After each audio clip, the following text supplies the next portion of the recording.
আমি ছোট থাকতেই আমার মা মারা যায়। আমাকে মানুষ করার জন্য বাবা আরেকটি বিয়ে করে। আমি ছোট বড় সবাইকে আপনি করে ডাকতাম। আমার একটা সৎ ভাই ছিল। আমার সৎ ভাইয়ের চরিত্র তেমন একটা ভাল ছিল না। একদিন আমার সব ভাই আমাকে তার বন্ধুর বাসায় নিয়ে। তাহলে শুনুন আমার বাস্তব জীবনের গল্পটা। আমার নাম তিন আক্তার। গরিব পরিবারের মেয়ে আমি। বাবা কৃষি কাজ করে, তিনি পড়ালেখায় অনেক ভালো, তাই পড়ানোর আগ্রহটাও বেশি। তিনাকে পড়াতে চাই, তাই তো কষ্ট করে হলেও ভার্সিটিতে ভর্তি হয়েছে। আজই গ্রাম থেকে এসেছে সে, এমন এক অবস্থায় পড়েছে। তিনা দেখতে অসম্ভব সুন্দর, অনেক নরম মনের, যখন তখন যাকে তাকে বিশ্বাস করে ফেলে। লেখাপড়া ছাড়া আর কোনো কিছু বোঝে না। গরিব হলেও অনেক আদরের, দিন সবার চোখের মণি। কিন্তু তিনার বাবার পক্ষে এত টাকা জোগাড় করা কষ্ট হচ্ছিল। কোথা থেকে এত টাকা আনবে? মেয়েটার বড় ইচ্ছা কলেজে লেখাপড়া করে বড় কিছু হওয়ার। কিন্তু আমার তো নুন আনতে পান্তা পুরায়। আমার বাবা রাত দিন পরিশ্রম করে আমার লেখাপড়ার খরচ বের করত। কিন্তু বাবার কষ্ট আমার কিছুতেই সহ্য হতো না। আমি বাবাকে বললাম, বাবা, আমার জন্য তোমার এত কষ্ট করতে হবে না। আমি লেখাপড়ার খরচ আমি নিজেই বের করতে পারব। বাবা বলল, তুই কেমন পারবি? বাবা, তুমি কোনো চিন্তা করো না, শুধু আমার প্রতি দোয়া রাখ।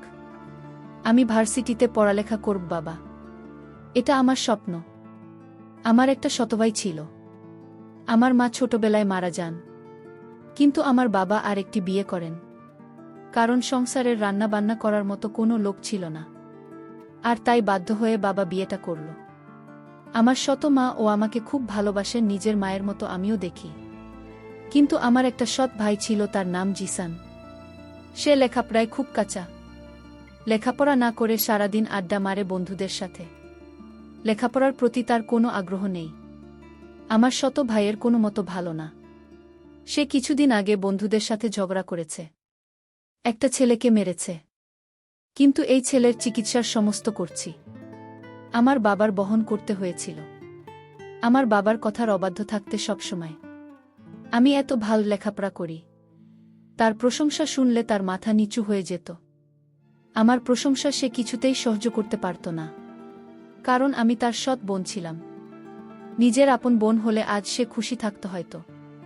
যাই হোক, আমার সৎ ভাই কিছুদিন পর একটা মেয়েকে পছন্দ করে। তাকে সে বিয়ে করতে চায়, কিন্তু তার তো কোনো কর্ম নেই, বিয়ে করে কিভাবে সংসার চালাবে? বাবা তাকে নিষেধ করেছে যে তুমি এখন বিয়ে করতে পারবে না, আগে একটা চাকরি করো, তারপর দেখা যাবে। আমার সৎ ভাই তখন বাবার সাথে রাগারাগি করল। বলল, মেয়েকে না পেলে সে বাঁচবে না, নিজেও মরে যাবে। আর কত কি বলতে লাগল। আমার ভাই বাবার সাথে রাগ করে বাড়ি থেকে চলে গেল। একটা বেসরকারি প্রতিষ্ঠানে চাকরি নিল আমার সৎ ভাই। এর মধ্যে মেয়েটির বিয়ে হয়ে যায় অন্য জায়গায়, যার জন্য সে চাকরি নিল তাকে পেল না। আমি তাকে সান্ত্বনা দিলাম, ভাইয়া, আমি তোমাকে এর চেয়ে ভালো মেয়ে আমার ভাইয়ের জন্য নিয়ে আসব। সে তখন আমায় বলল, আপু, তবে একটা কথা বলি। আমি বললাম, কি কথা ভাইয়া? জিসান বলল, আমি তো লেখাপড়ার সমস্ত খরচ আমি দেব, আমি তো স্বপ্ন পূরণ করব। এই কথা শুনে আমার ভালো লেগেছিল, কিন্তু হঠাৎ এত মায়া আমার জন্য কেন হলো তা নিয়ে আমার মনে কৌতূহলের সৃষ্টি হলো। আমি বললাম, ভাইয়া থাক, তোমার কষ্টের টাকা দিয়ে আমার লেখাপড়া করতে হবে না। ভাইয়া তখন বলল, তাহলে তুই আমাকে পর ভাবিস। আমি তার উত্তরে বলেছিলাম, পরে ভাবব কেন, তুমি তো আমার ভাইয়া। কিন্তু আমার খুব স্বপ্ন ছিল কলেজে লেখাপড়া করার, আর তাই রাজি হলাম। ভাই, আর কোথায়? ভাইয়া বলল, তুমি রাজি হয়েছ, আমার টাকায় লেখাপড়া করবে। তবে আপু, আমার একটা কথা তোমার শুনতে হবে। আমি বললাম, কি কথা শুনতে হবে? তখন সে বলল, পরে বলবো, তবে আমি যা বলি তাই তোমার শুনতে হবে আপু। আমি বললাম, ঠিক আছে, আগে কলেজে ভর্তি হওয়ার টাকা দাও, তারপর দেখি। তখন আমার ভাইয়া ভার্সিটিতে ভর্তি হওয়ার জন্য টাকা দিল। আমি কলেজে ভর্তি হলাম। আমার এত ভালো লাগছিল। আমি লেখাপড়া করব, ভালো একটা চাকরি করব। আমি ভার্সিটিতে যেদিন প্রথম পা রাখলাম, আমি এত বড় ভার্সিটি দেখে অবাক হয়ে তাকিয়ে দেখছে, আর ভাবছে এত বড় ভার্সিটিতে পড়ব। আমি চারপাশে দেখছে আর খুশি মনে হচ্ছে। গত ছাত্রছাত্রী ঘুরে বেড়াচ্ছে, আশেপাশে বড় বিল্ডিং, রাস্তা দিয়ে হেঁটে যাচ্ছে আর স্বপ্নে রাজ্যের কথা ভেবে চলেছে। একটু পর পর চোখের চশমাটা ঠিক করছে, এটা তিনি একটা অভ্যস্ত হতে গেলে। তিনি ইচ্ছে ছিল এমন বড় ভার্সিটিতে লেখাপড়া করার, আজ তা পূরণ হতে যাচ্ছে। ভাবতে খুশি লাগছে। হঠাৎ কারো সাথে ঠাস করে করে ধাক্কা খেয়ে নিচে পড়ে গেলাম। স্বপ্নের কথা ভাবতে ভাবতে একটু বেশি অন্যমনস্ক হয়ে গেছিলাম। নিচে পড়ে উপরে তাকাতেও পারলাম না। তার আগেই কেউ ঝড়ের গতিতে আমাকে উঠিয়ে ঠাস করে চর বসিয়ে দিল। আমি অবাক হয়ে সামনের মানুষটার দিকে তাকিয়ে আছি। একটা মেয়েকে দেখলাম, তাকে দেখে মনে হল কোনো বড় লোক ঘরের মেয়ে। সে আমাকে বলল, তোর তো সাহস কম না, আমাকে ধাক্কা দিস আমাকে। আরও কয়েকটা ছেলে মেয়ে ছুটে এল মেয়েটার কাছে। শুধু না, কি হয়েছে রে? এই মেয়েটার জন্য আমি পড়ে গেছিলাম। ওর সাহস কি করে হলো আমাকে ধাক্কা দেওয়া হয়? কে এই মেয়ে? নতুন মনে হচ্ছে এই মেয়ে কখনো ভার্সিটিতে ভর্তি হল। শুধু আমার বন্ধুরা বলল তারা এই মেয়ে নতুন হলে তোকে দেখে ছাড়ব। সুরমার বন্ধুর আমি বলল, ঠিক বলেছিস, সুরমার শাস্তিটাও হয়ে যাবে। কিন্তু রাহুল তো এখনো আসে নাই। ওকে ছাড়াই কি করবি? ও আসলে হবে না। এর আগে মেয়েটাকে ধাক্কা মেরে ফেলে দেওয়া শাস্তি দিতে হবে। আমি ওদের কথার কোনো কিছু বুঝতে পারছি না। কি বলছে ওর মাথায় ঢুকছে না। আমি ভাবছি আমাকে কেন মারল? আমি কি ইচ্ছে করে ধাক্কা দিয়েছি? অনেক কষ্ট লাগছে কিন্তু কিছু বলতে পারছি না।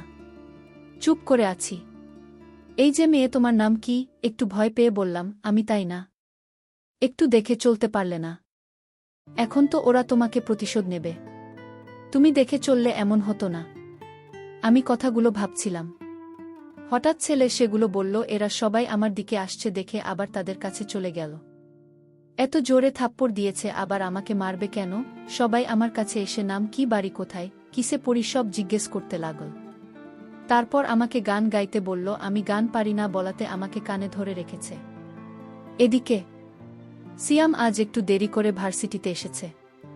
এসেই দেখে সবাই ভিড় করে দাঁড়িয়ে আছে। সিয়াম আসার সাথে সাথে সবাই ভিড় কমিয়ে চলে গেল, আর সব মেয়েরা হা করে তাকিয়ে আছে। কারণ সিয়াম হচ্ছে ভার্সিটির সবার সিনিয়র। সব মেয়েরা জয়ের দিকে হা করে তাকিয়ে আছে। সিয়াম গাড়ি থেকে নেমেও ফ্যানদের দিকে যেতে লাগল। এখানে কি হয়েছে? এত ভিড় জমাচ্ছে কেন? আমাকে তখন ছেলেটি জিজ্ঞেস করল, তুমি কে আর তুমি আমার বান্ধবীকে ধাক্কা মেরে ফেলে দিলে কেন? আমি তাকে বললাম, দেখুন আমি না দেখে তার সাথে ধাক্কা লেগে গেছে, আর এর শাস্তি হিসেবে আমাকে চড় মারলেন। তাও কি তাদের আমাকে প্রতিশোধ নেওয়ার বাকি আছে? তখন হঠাৎ লক্ষ্য করলাম আমার ভাই আসছে কলেজের দিকে। আমি মনের ভিতর খুব সাহস হচ্ছে, ভাইয়া যখন আসছে তাহলে ওদের হাত থেকে আমার ভাই আমাকে রক্ষা করবে। কিন্তু আমার ভাইয়ের রূপ দেখে আমি অবাক হয়ে গেলাম। আমার ভাইয়া বলল, সিয়াম আমার বন্ধু, আর বন্ধু বান্ধবীকে তুমি ধাক্কা দিয়ে মাটিতে ফেলে দেওয়ার কারণে তোমার অনেক শাস্তির বাকি আছে। আমি ভাইকে বললাম, ভাইয়া আমি তোমার বোন, তুমি ওদের পক্ষে কথা বলছো। ভাইয়া তখন বলল, চুপ কে তো ভাই, আমি কারো খাই না। ওর বান্ধবীকে মারার জন্য আজ তো রেহাই নেই। তোর কত বড় সাহস, তুই আমার বন্ধু বান্ধবীকে মারলি? এর জন্য তো মাসুল দিতে হবে। আমার চোখের পানি কিছুতেই আটকাতে পারলাম না। মনে মনে ভাবলাম, আজ যদি সে আমার মায়ের পেটের আপন ভাই হতো তাহলে কখন ওদের পক্ষ নিয়ে কথা বলতো না, নিজের বোনের জন্য জীবন দিয়ে দিত। তাও বোনকে বিপদে ফেলে চলে যেত না। আসলে পর কখনো আপন হয় না। হতে পারে সে আমার শত ভাই। সৎ ভাই এরকম আচরণ করবে? আমি তখন কান্না করতে লাগলাম। আমার কান্না দেখে ওরা হাসতে লাগল আর বলতে লাগলো, কেঁদে কোনো লাভ নেই। আমার ভাই হঠাৎ বলল, আমার সাথে চলো। আর ওরা বলল, আজ তুই বেঁচে গেলি তোর ভাইয়ের জন্য। ভাইয়া বলল, আমি তোকে টাকা দিয়ে কলেজে ভর্তি করিয়েছি, সেই টাকার কথা কি ভুলে যাচ্ছ? আমি বললাম, কি করতে হবে আমাকে বলো। আমি তোকে নিয়ে আমার বন্ধুর বাসায় যাব। আমি বললাম, বন্ধুর বাসায় কেন?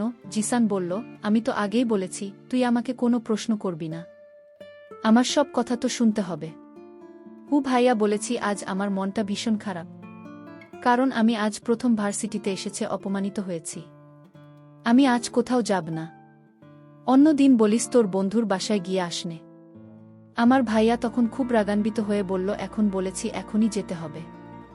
আমি ভাইয়াকে বললাম, ভাইয়া প্লিজ, আমার খারাপ লাগছে, আমি আজ তোর সাথে কোথাও যেতে পারবো না। এই কথা বলতে আমাকে একটা জোরে চড় মারে ভাইয়া। আমি কান্না করে বললাম, ভাইয়া তুই চড় মারলে? আমার আপন ভাই হলে আমাকে এভাবে মারতে পারতো না। ঠিক আছে, আমি যখন তোর কাছ থেকে টাকা নিয়ে ভুল করেছি, তাহলে এই ভুলের প্রায়শ্চিত্ত আমার দিতে হবে। ভাইয়া নামক পাষাণ মানুষটি বলল, গাড়িতে উঠুন। আমি কোনো কিছু না বলে চুপচাপ গাড়িতে উঠে পড়লাম। তারপর সে আমাকে তার বন্ধু বাসায় আমাকে নিয়ে গেল এবং বলল, আমি তো এখানে কেন এসেছি জানিস? আমি বললাম, কেন আনলে এখানে? তখন একটা বয়স্ক লোককে আমাকে দেখিয়ে বলল, ওই লোকটিকে বিয়ে করতে হবে তোর। ভাইয়া বলল, যে মানুষটিকে দেখতে পাচ্ছিস ওর সাথে তোর বিয়ে দেব। আমি বললাম, এটা কোনোদিন সম্ভব না। ভাইয়াকে বললাম, ভাইয়া আমার একটা পছন্দ আছে, আর সেই পছন্দের উপর তুই জোর চালাতে পারিস না। ভাইয়া তখন বলল, বসে বসে আমার বাবার সব টাকা শেষ করেছিস তুই। আমার বাবা আমাকে তেমন একটা ভালোবাসেন না, শুধু তোর জন্য। আর তাই তোকে আর সহ্য হচ্ছে না। তোর জন্য আমি বাবা আমার প্রতি তেমন নজর রাখে না, ভালোবাসে না, শুধু তোর কথা ভাবে। তাই আমি মনে মনে ভেবেছি তোকে ওই লোকটার সাথে দিয়ে দেব।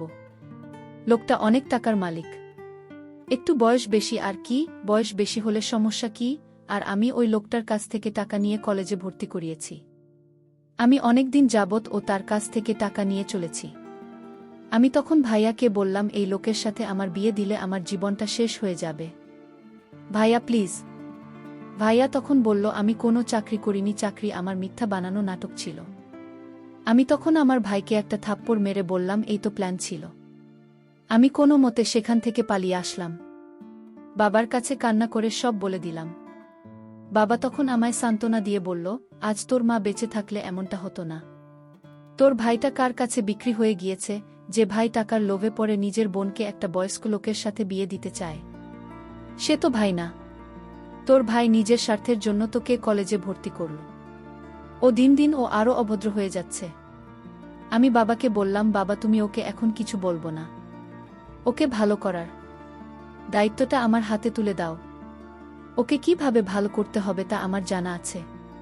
আজ যদি আমি ওর আপন বোন হতাম তাহলে আমার সাথে এই নাটকটা করতে পারত না। বন্ধুরা, সময়ের স্বল্পতার কারণে আজকের গল্পটি শেষ করতে পারিনি। এজন্য সবার কাছে আন্তরিকভাবে দুঃখিত। এরপরের পারে আগামীকাল আপলোড দেওয়া হবে। সেই পর্যন্ত সবাই ভালো থাকবেন। ধন্যবাদ।